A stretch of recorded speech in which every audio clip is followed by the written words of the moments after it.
Dans l'évangile de cet après-midi, un homme qui demande à Jésus, que dois-je faire pour avoir un héritage de la vie éternelle?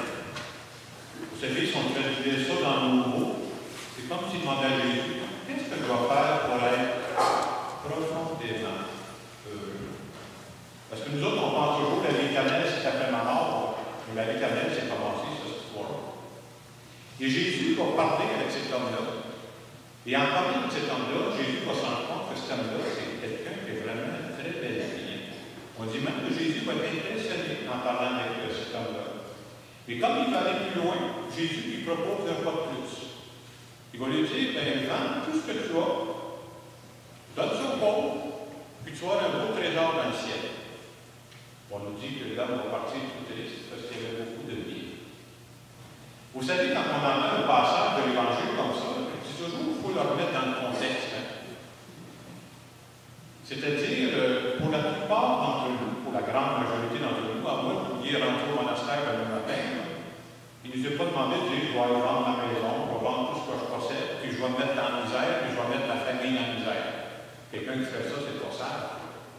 C'est quelqu'un, on vit nous autres en 2012 au Québec, il faut adapter ça. C'est-à-dire quelqu'un qui disait, moi je bâtis toute ma vie sans tenir compte de l'argent et des finances. Je dirais, tu manques de sagesse, je suis. Il faut tenir compte de ça.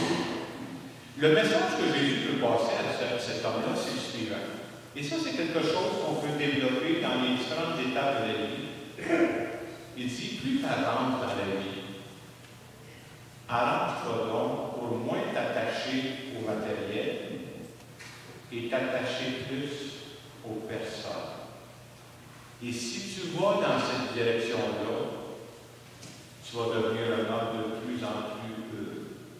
Et quand on prend ce message-là, je pense que quelle que soit notre situation, on peut l'appliquer à nous autres. Surtout dans notre monde. Moi, j'ai vécu dans le fin fond d'Afrique, c'est une autre affaire. Nous autres, on s'entend tous, c'est pas le matériel qui nous manque d'abord. Et ce qui est beau de savoir, c'est que si cet homme-là prend la peine de poser cette question-là à Jésus, c'est que lui-même sentait un certain vide intérieur. Quelqu'un qui pose une question, c'est déjà un signe d'intelligence. Et dans notre monde à nous, il y a beaucoup de personnes qui sentent ce vide intérieur. Puis j'espère que nous autres aussi, de temps en temps, on sent ce vide intérieur. Comme le vide, ça veut dire, je suis content de ma vie, là, mais il y a quelque chose qui me manque. Et le quelque chose qui me manque, c'est pas d'abord du matériel.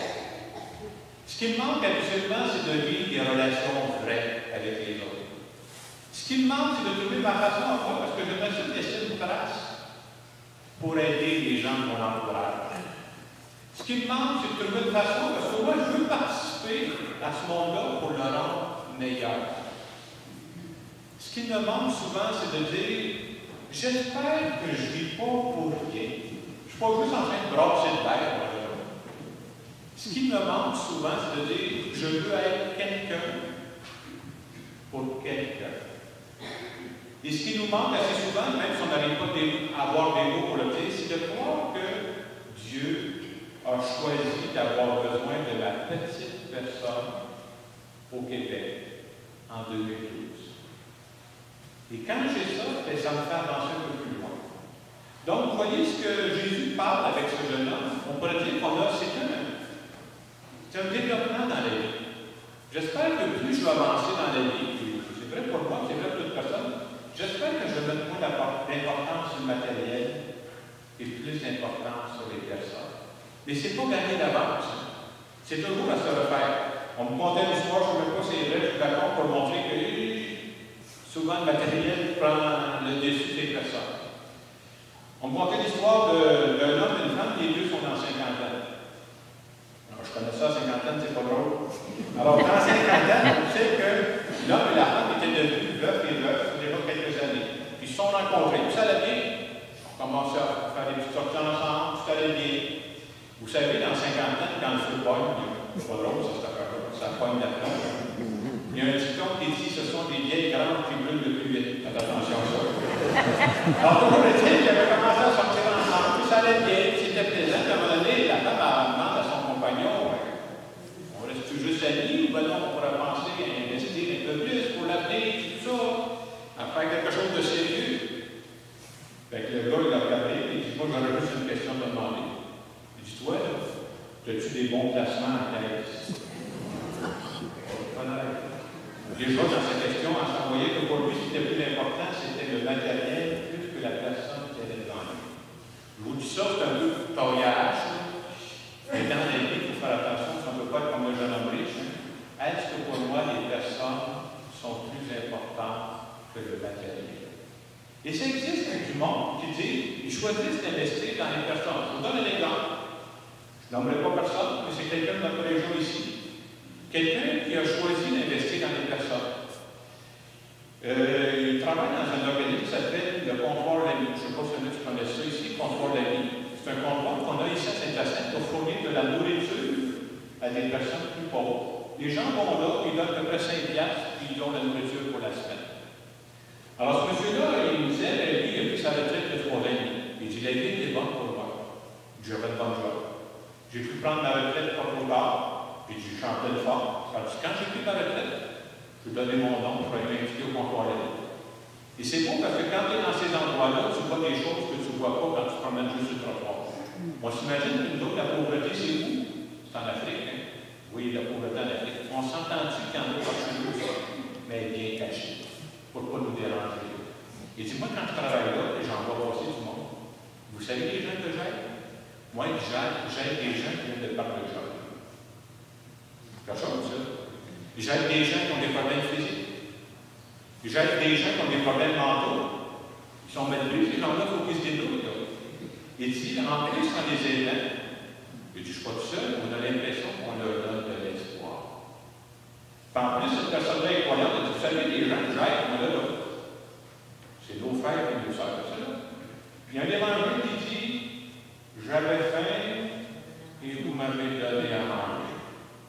J'avais soif et vous m'avez donné à boire.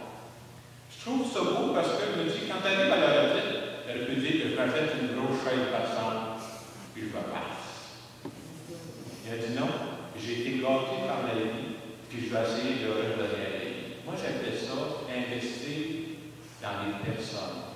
Investir dans ce qui est le plus beau. Et l'évangile d'après-midi, si je l'avais résumé, quel genre de question ça nous pose? Ça nous pose une question, c'est où est-ce que moi, je voudrais investir pour les années qui viennent? S'il existait un genre de marché, je ne sais pas comment dire ça, à voyager dans le temps, ça serait assez spécial si on pourrait dire, j'ai appuyé sur le bouton, là, on s'en va tous dans 10 ans, en 2022. Je ne veux pas savoir qu'est-ce qu'on va l'air. En 2022, on regarderait notre vie, puis je regarderais la guerre des 10 ans que je viens de passer entre 2012 et 2022. Et probablement, si vous ne pas, on serait fier. Je serais fier et une chance que j'ai investi dans mon couple, une chance que j'ai investi dans ma famille, une chance que j'ai investi dans mes amis, parce que dans le cas de ça va être ça qui reste, ça va être une chance. Une chance que j'ai investi dans des actions de bonté, de générosité. Puis j'ajouterais ceci, moi, je trouve, une chance que j'ai investi dans ma relation avec Dieu. Parce que ça me fait voir la vie d'une façon différente. Croire aux personnes, c'est croire un peu ce qui dit, c'est une parole de la chanson de Jean-Pierre Ferland. Une chance pour ça, pour s'entrer. C'est pour ça que Dieu nous a mis sur la planète. Alors, en poursuivant cette célébration, nous allons simplement vous poser cette question-là. Où est-ce que vous voulez faire des placements